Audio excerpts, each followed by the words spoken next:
Many famous sea robbers actually worked directly for powerful kings, who secretly paid them to attack rival international merchant ships. These hidden alliances created a strange world where brutal thieves became highly valued tools in massive global political power struggles. Ordinary people believed these outlaws acted alone, while royal leaders quietly funded their violent missions across the dangerous global oceans. Ships full of gold were captured by men who held official permission to commit absolute chaos on open sea waters. The lines separating a heroic Navy sailor and a ruthless pirate completely disappeared in these dark ocean battle war zones. Entire nations built their incredible wealth using the stolen treasures brought back by these dangerous and totally unpredictable oceanic mercenaries. History hides the shocking truth that some governments fully depended on these terrifying criminals to expand their highly profitable empires. This hidden system of organized state-sponsored robbery changed the entire course of human history in very deep, unseen ways. We must look closer at this shadowy relationship between respected royal leaders and the most feared maritime outlaws on Earth. Could the greatest thieves in history simply be employees, following secret orders for a much larger and darker upcoming plan?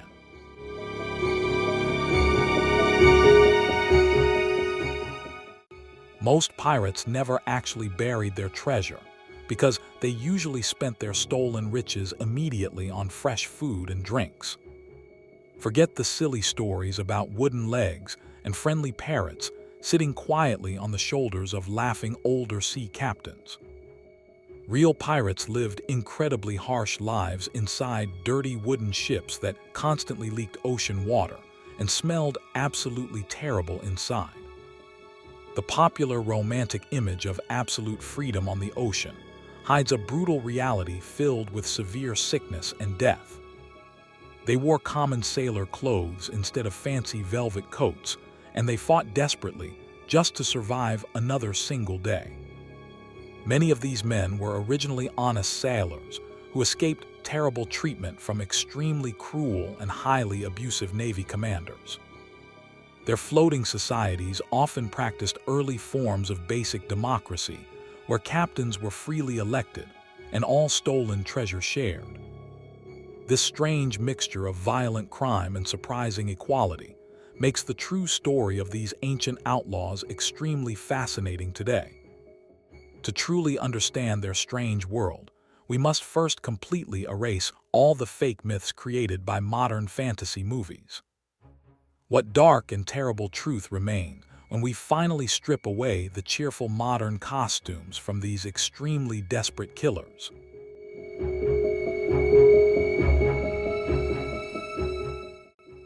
Piracy is simply defined as armed robbery committed by private individuals against innocent victims across the deep, unmapped international waters. It is an ancient crime that has existed since humans first learned how to build floating wooden boats and sail. A pirate ship functions as a completely independent mobile territory that actively refuses to obey the laws of any nation. These criminals target slow merchant vessels carrying valuable goods because they want maximum financial profit with very minimum physical risk. The ocean provides a massive empty space where sudden violent attacks can happen without any local police forces arriving quickly. Once the extreme violence is over, the silent attackers can easily disappear completely into the vast and empty blue horizons. True piracy constantly threatens the entire global economy by destroying the safe transport of essential trade goods between distant continents. Therefore, almost every organized society throughout human history eventually decided that unauthorized sea robbers were the absolute enemies of mankind. However, this simple definition becomes extremely complicated when ambitious national leaders secretly decide that violent stealing is a good strategy. How quickly does a simple bloody crime become a legitimate military action when the wealthy government decides to share profits.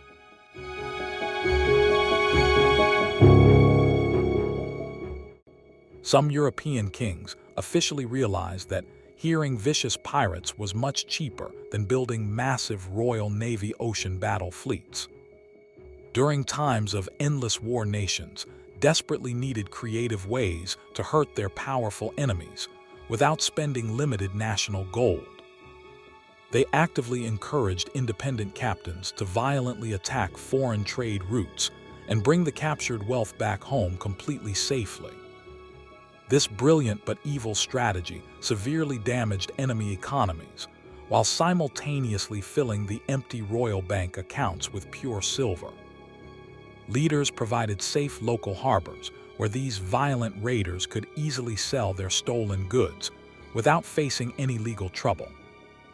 Governors of isolated remote colonies frequently welcomed these outlaws because the stolen supplies kept their struggling small towns alive always. A completely massive dark underground economy rapidly developed around the constant buying and selling of violently looted international trade cargo. The boundary between a dark criminal hideout and a completely respected colonial port became entirely impossible for anyone to see. Politicians comfortably ignored the extreme ocean violence happening far away because the financial results were incredibly beneficial for their nations. Will this very dangerous game of using wild monsters to fight national wars eventually turn back to destroy the creators?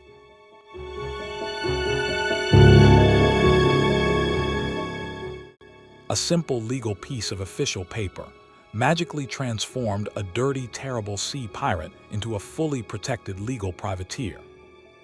This powerful document gave private ships the direct legal authority to attack and capture specific enemy vessels during wartime periods. It was basically a formal government license to commit violent crimes safely as long as you only killed specific foreigners. The successful privateer had to bring the captured enemy ship into an official national court to have the treasure counted. A royal judge would carefully examine the captured items and officially declare the violent robbery completely legal under national law. The wealthy government always took a very large percentage of the profits before returning the remaining wealth to the captain. If captured by the angry enemy, these violent men were theoretically treated as actual military prisoners instead of ordinary criminals. However, when formal peace treaties were finally signed, many successful privateers simply refused to stop their highly profitable violent attacks. They permanently threw away their official legal documents and proudly raised the dark black flag to continue hunting for gold. What exactly happens when a powerful nation trains a whole generation of ruthless killers and suddenly demands they stop forever?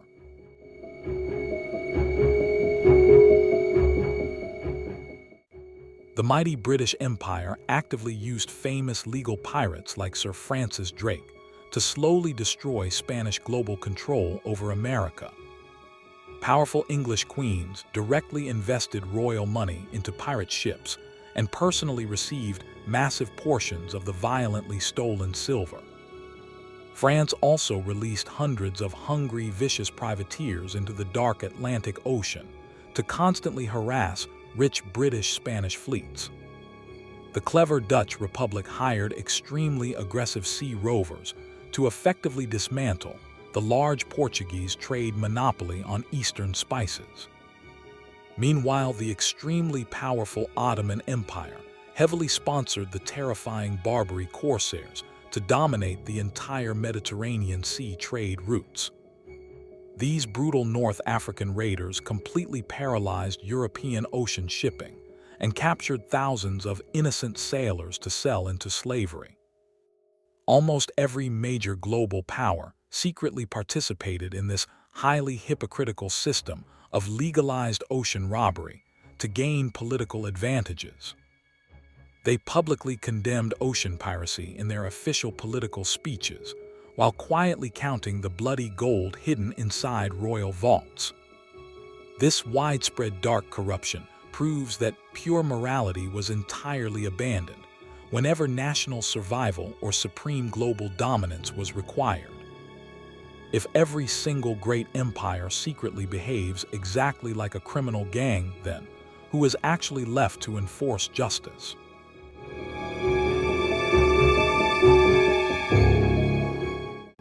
Plausible deniability smoothly allowed kings to completely avoid starting massive official wars while still violently hurting their worst global enemies.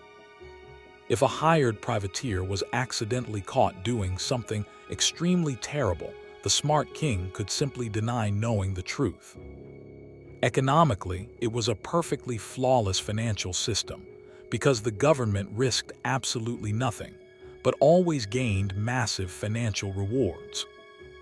Building a massive royal navy strictly required raising public taxes, which always made poor citizens angry and caused dangerous rebellions. Outsourcing the violent naval warfare to greedy independent contractors perfectly solved this exact political problem while generating incredible revenue amounts.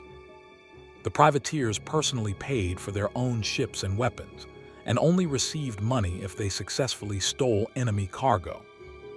It was an entirely profit-driven, violent military strategy that turned the dangerous open ocean into a constantly bleeding battlefield. Nations essentially weaponized pure human greed and directed that dark, destructive energy toward their most hated and incredibly wealthy rivals. But controlling highly armed and deeply greedy criminals is exactly like trying to keep a hungry wild wolf inside houses. How long will these heavily armed and extremely dangerous independent killers remain totally loyal to the distant politicians paying them?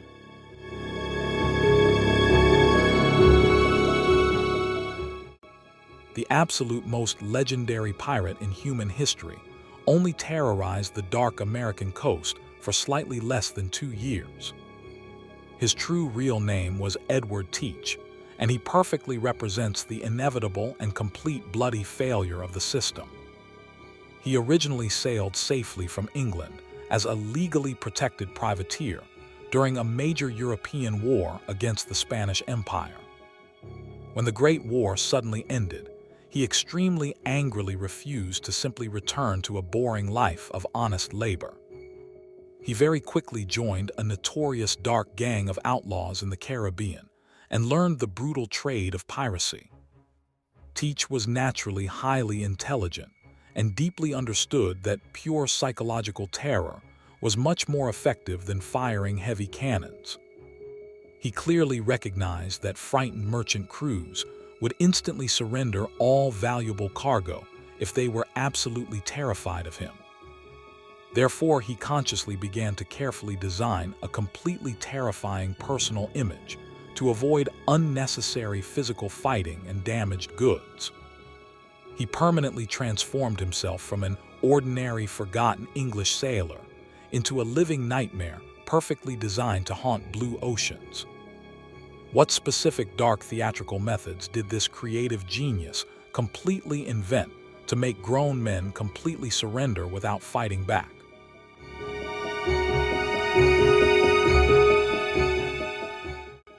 Blackbeard actually actively tied slowly burning pieces of string into his massive dark beard to create thick black smoke everywhere. He completely covered his huge, strong chest with heavy leather straps carrying multiple loaded pistols and incredibly sharp metal swords. During bloody ocean battles, he wore bright red coats to intentionally stand out through the dense smoke of firing cannons.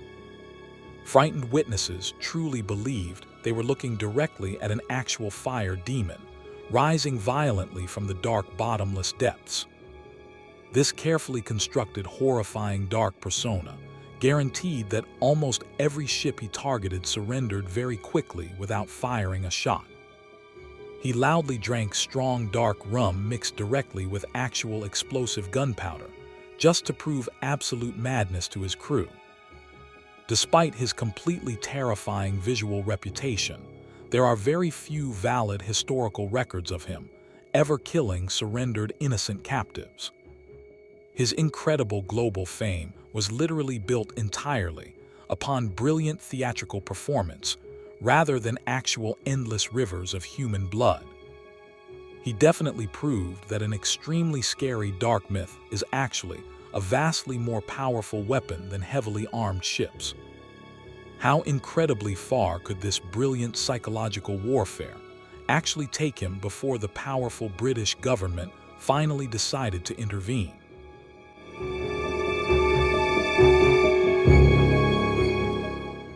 At the exact peak of his massive power, Blackbeard successfully blockaded the entire wealthy city of Charleston using 4 ships. For an entire, completely terrifying week, absolutely nothing was allowed to enter or leave this highly important American trade port. He violently captured every single moving ship that tried to escape and took wealthy, innocent citizens hostage inside wooden prisons. Amazingly, he actually did not demand giant heavy chests filled with shiny gold or pure silver to release these prisoners. He only strictly demanded a simple basic box of ordinary medical supplies to treat his sick crew members waiting nearby. The totally terrified city quickly delivered the essential medicines, and Blackbeard actually kept his strange promise by releasing all hostages. This incredibly bold public action deeply embarrassed the local royal government and officially proved that the confident pirates controlled oceans. He even completely intentionally crashed his own flagship just to fire half his confused crew and keep larger treasure shares. His extreme absolute arrogance eventually forced the furious local politicians to quietly organize a highly secret and entirely illegal assassination. Could a dangerous lone man who claimed to completely command the deep ocean truly survive facing a fully dedicated navy?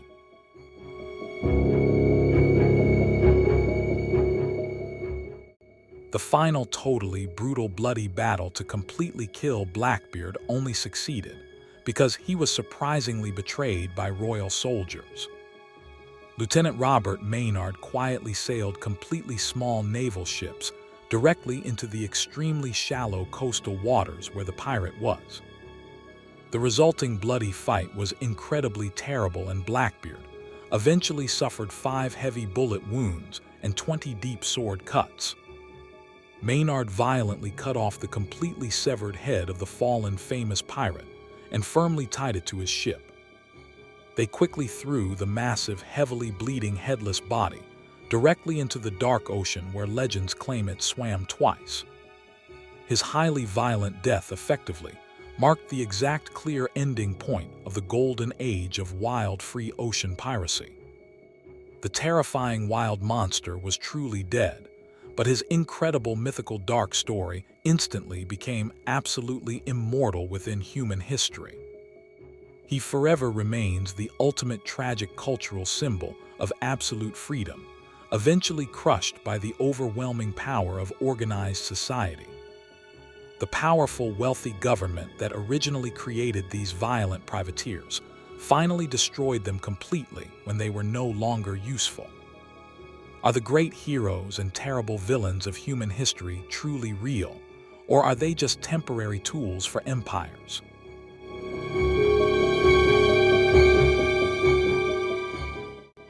The only single real factual difference between an illegal pirate and a decorated naval hero is entirely written by winners. History always clearly reveals that human crime is largely a matter of pure perspective, heavily dependent on who controls laws. When wealthy modern nations need terrible violence to survive, they quickly invent legal excuses to suddenly justify incredibly brutal acts. The famous Golden Age of historical piracy was truly created by greedy, massive empires desperately fighting for total global wealth. Men exactly like Edward Teach were simply the terrifying natural human product of a deeply corrupted global system entirely broken. As an objective outside observer traveling through time, I see how quickly your societies easily shift their fluid moral boundaries. The great deep oceans remain completely silent about the countless thousands of desperate men who died chasing other stolen gold. True massive political power always completely protects itself by eventually destroying the exact same wild monsters it originally secretly created. We must strongly always question the official historical stories written by massive governments who constantly hide their own bloody footprints. Who are the completely hidden modern pirates today, and which quiet, powerful global empires are secretly paying for new crimes?